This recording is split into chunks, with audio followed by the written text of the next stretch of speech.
And think about it in terms of the dynamic customer relationships. Why is a brand valuable?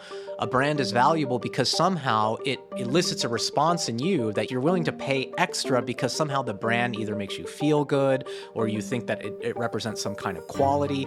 But for whatever reason, it really is about getting you to pay more than marginal cost for that good. Many of us have so many subscriptions that we've lost track of what they all are. Well, companies also increasingly have subscriptions for services such as software and cloud computing. Add up all those customers, and the value they bring to the providers is a significant source of what they're worth. Have economic models caught up to reflect the trend? Welcome to the Chicago Booth Review podcast, where we bring you groundbreaking academic research in a clear and straightforward way. I'm Hal Weitzman, and today I'm talking with Chicago Booth's Amir Sufi, who's opened up a new area of research into customer capital and how companies develop it. Customer capital, Sufi says, accounts for a lot of the differences in how companies are valued between industries, and it might even have overturned what has been a cardinal rule of business, that revenue is more important than acquiring and maintaining customers. Amir Sufi, welcome to the Chicago Booth Review podcast. Thank you. We're delighted to have you here to talk about a whole new line of research for you about customer capital and what firms do with it. What is customer capital? So the idea of customer capital is the idea that if we think about where firm value comes from, we oftentimes think, well, firms are bringing employees together, they're bringing physical capital, machines, equipment. What we're trying to point out in this paper is that the customer base that a company builds can actually be quite valuable to that company. And so we think of the efforts to acquire that customer base, to maintain it as a source of value, and we call that value customer capital. Okay, so that seems just as a non-economist, that seems obvious that that would be important. Right. But is this something that other economists haven't really focused on? I think most people, when they're thinking about efforts to win customers, they just think of it as a variable input cost. So I have to spend something to get you as a customer. You buy the good. Maybe you buy the good at a price that's actually equal to more or less my marginal cost. So I don't even really make that much off any given customer. So I think what's new here is really thinking about the customer relationship as a dynamic long-term relationship, that if I get you as a customer, I actually get some profits from you for a long time going forward. And I think as the economy has moved more toward the types of business models that are more long-term in nature, this concept of customer capital becomes even more important. That's interesting. The economy's moved more towards, so customer capital is becoming more important over time? Yeah, that's one of the reasons I got super fascinated with this. So for example, we know a subscription-based business models. Right. So thinking about your subscriptions to the New York Times, we oftentimes think in terms of our own self, like just what are our subscriptions, but it also is the case that businesses now have a lot of subscriptions with other businesses. So think a software company that's selling to a legal firm, and those have become more and more common over time. So that's just one example. Branding, loyalty, those are also ways of having like longer term customer relationships, and those are also becoming more common over time. That's as well. interesting. I'm just now thinking about my own subscriptions. I have a subscription to a HVAC company, which I'm always meaning to cancel. But these are that increasing part of the business model is kind of tying us into these longer term relationships there. Yeah, exactly. And that HVAC example is actually a perfect example. So I'm guessing you pay a pretty substantial fee based on how much I think it's $20 a month. Yeah, which and you is probably don't use it waste. that much. And yeah. so really the HVAC company, when they get you as a customer, you are now part of the value of that HVAC company because you are paying that $20 every month. And they may not actually be servicing your equipment nearly enough to justify as much. I'm sorry for your HVAC company. I don't mean to tell them they're ripping you off, but maybe they are. They're very good, but they have locked me in. They've got me by the whatevers. Yeah. So this is an increasingly important part of the structure, the way that companies consider their value. Now, they personally consider their value. So I would say, you know, private equity company comes to buy me, my HVAC company. Well, we've got Hal Weitzman as one of our customers. So absolutely. And 100 other people. Yeah, absolutely. So that's one of the things we're able to show in the research, because when a public company acquires another company, they actually have to show you what exactly are the sources of value that they're getting. And in that, they'll list our customer relationships are valuable. So you're part of that value, Hal Weitzman is in that customer relationship bin, and they're going to tell you, here's how much value we get in terms of those future payments that Hal is going to pay us. And so I see. that It's is kind the of like source of it's value. like buying mortgages. Yeah, exactly. And so there are actually ideas out there right now to try to think about how to borrow directly against the value of those customer relationships. And so that's something we talk a little bit about in the paper. In your new line of research about customer capital, you talk about acquiring and maintaining customers and how that should be treated as an investment and not as a cost or an overhead. So I guess my question is, are companies currently treating it as an overhead, or are they treating it as an investment? Yeah, so if you look at, for example, the way accounting is done, investment is usually something that you don't subtract off of your revenues as a cost. You think of investment as something that is dynamic and is building your value. And so when And that would be things like R&D and exactly, R&D, even R&D right now is expensed. You think a little bit more about, for example, buying a computer or buying, investing in a new plant. That will all not be expensed. It won't be directly subtracted off revenue when you're calculating, for example, your operating income. In contrast, your efforts to do sales and marketing, the money you spend on your sales force, on advertising, that is directly expensed from your revenue. And so it is counted more or less by the accountants as a variable input cost, not as an investment. And I think for that reason, a lot of the accountants have said some companies are really being undervalued because it looks as if they have low net income or low operating income because they're spending so much on sales and marketing. And so especially for really fast growing like software companies who are spending huge amounts on their sales force, if you look at the way the accounting is done, you may conclude, oh, they're not very profitable. But in fact, those are investments that are going to yield huge amounts of revenue in the future, and so they may very well be so profitable. interesting because, if you think of the classic examples, the Amazons, the companies that in the 90s and noughts that acquired huge numbers of customers but had no revenue, Exactly. Facebook. Yeah. And then it turned out to be a good idea to acquire all those customers. They were investing essentially for the longer term, right? Right, exactly. And I think that's one of the points we're trying to make. And in fact, those companies that you're mentioning are exactly the kinds of companies that are growing over time in importance.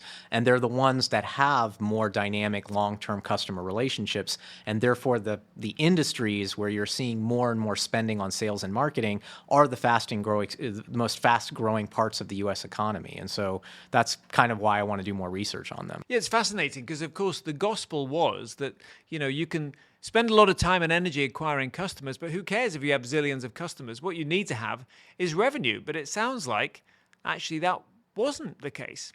Yeah, because the customers today that you're acquiring will eventually lead to a lot of revenue. In fact, in the classic model of how to do this customer capital investment, the firms actually offer you a discount up front.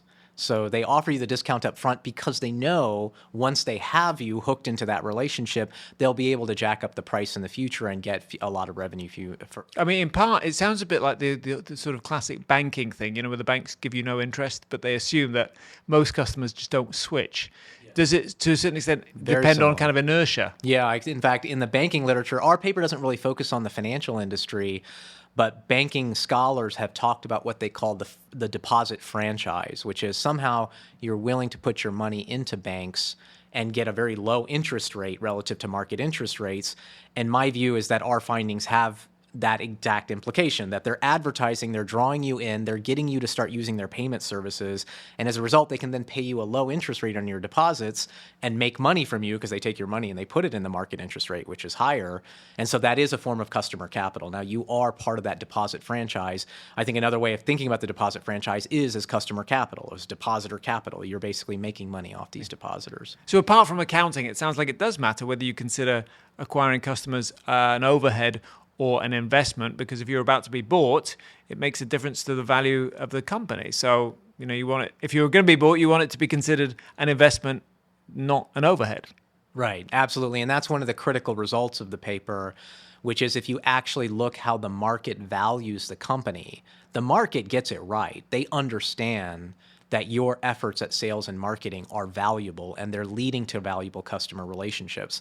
And so if you look at a company like any subscription-based company that makes a lot of them are software companies, really, you'll see that their enterprise value relative to their physical capital, that ratio is super, super high. And you might think that's a mystery. Why is the market valuing a company that has such a little amount of physical capital? And the answer is kind of intuitive. It's because that company has a ton of relationships with customers that are super valuable. And so that's like one of the critical ways in which our research tries to prove that sales and marketing should be considered an investment.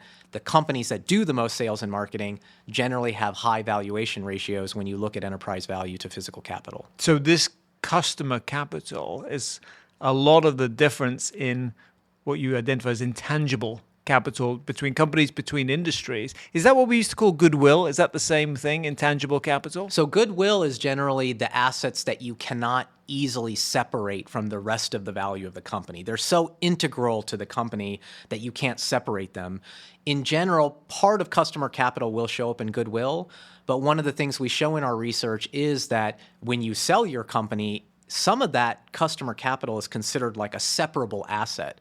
A classic example of this would be a brand. So there's a very famous transaction in the past for the company J. Crew, where J. Crew literally assigned a direct value to the brand J. Crew and treated it as a separable asset. So it's kind of an interesting point that sometimes it'll be in goodwill because it's all combined, but these assets sometimes are so valuable that they can be separated.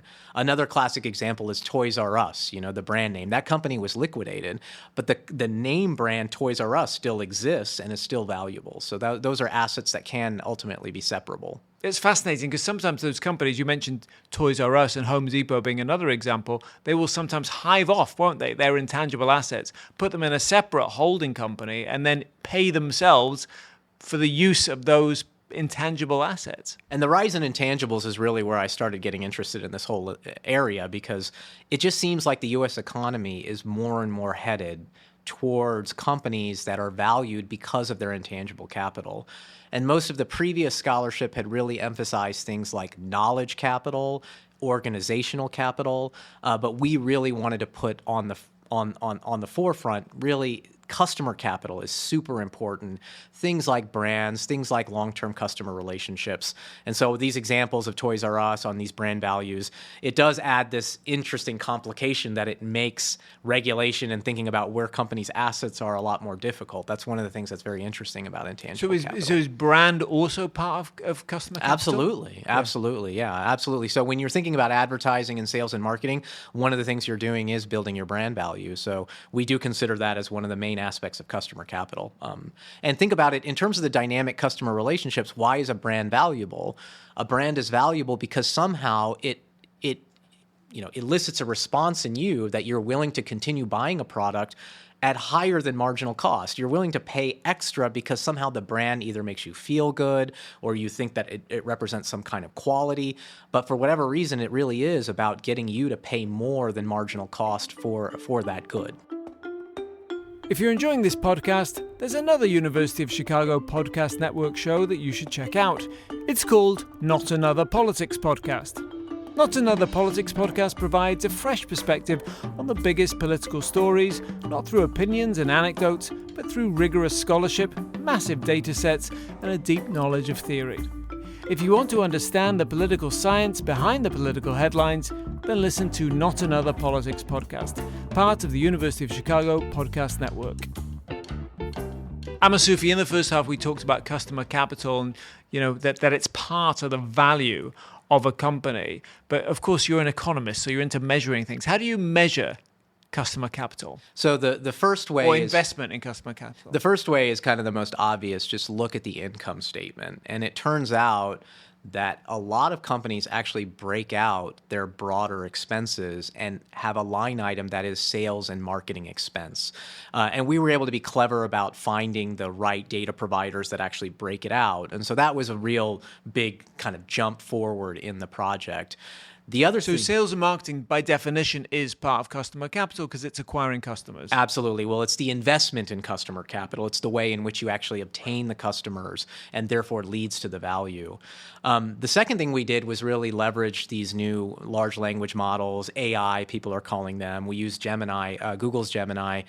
because firms actually describe in a lot of detail in their SEC filings, their 10Ks, the efforts they're putting forward in sales and marketing. And so this was a great way for us to kind of really learn what these large language models can do, what AI can do.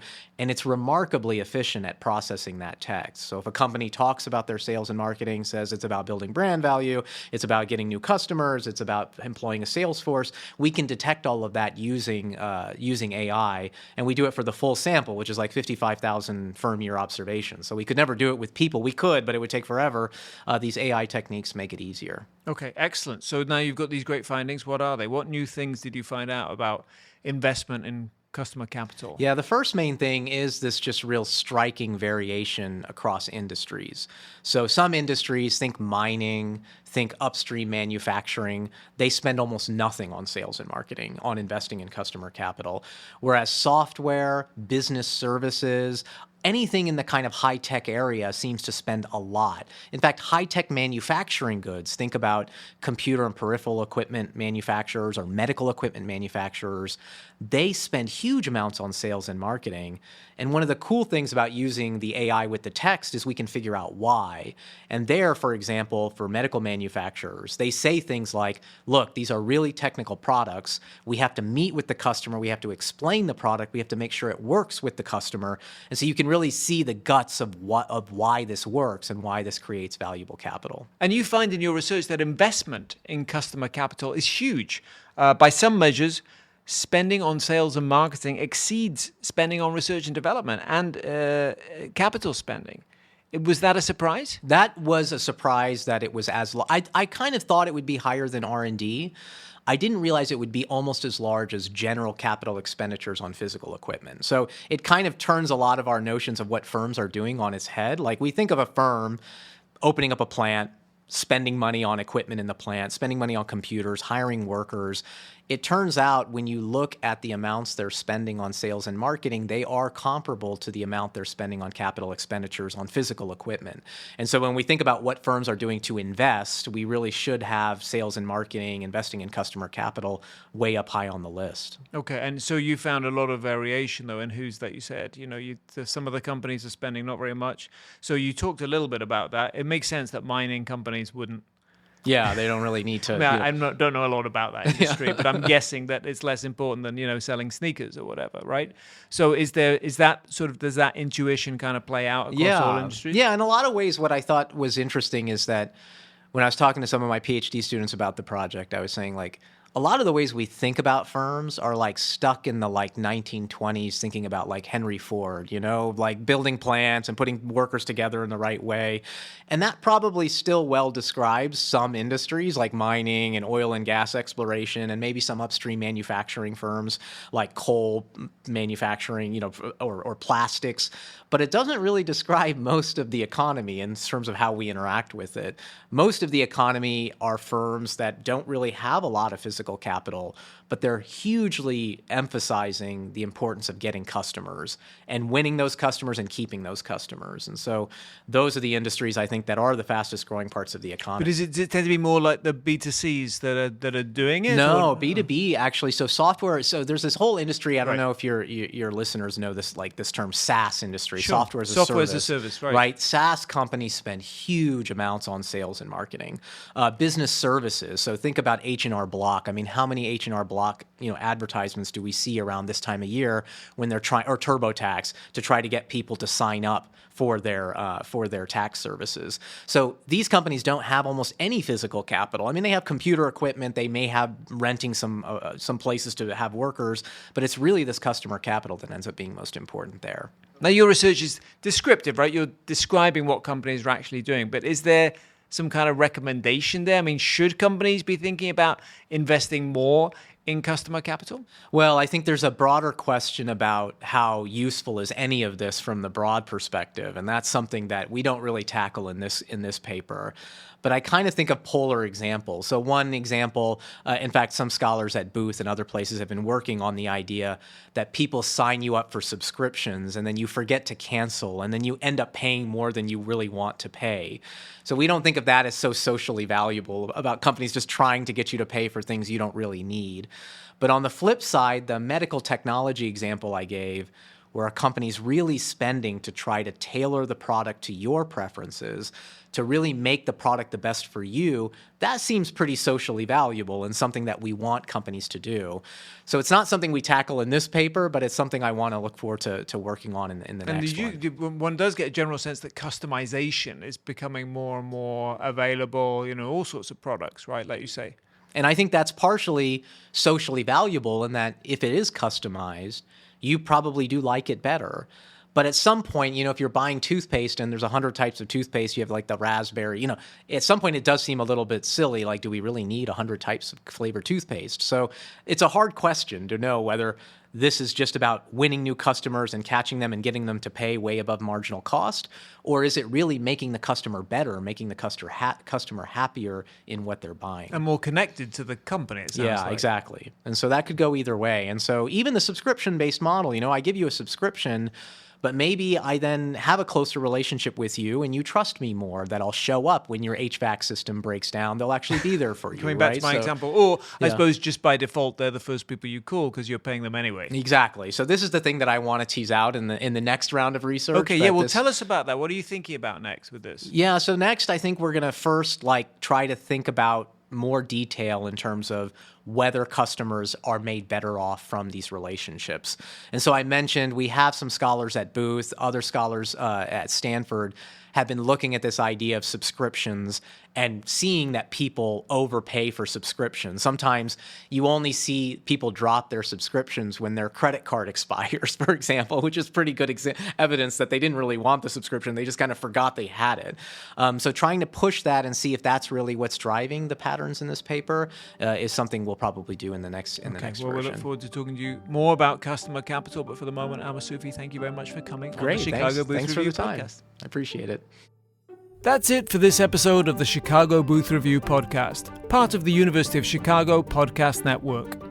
For more research, analysis, and insights, visit our website at chicagobooth.edu/review. When you're there, sign up for our weekly newsletter so you never miss the latest in business-focused academic research. This episode was produced by Josh Stunkel. If you enjoyed it, please subscribe and please do leave us a 5-star review. Until next time, I'm Hal Weitzman. Thanks for listening.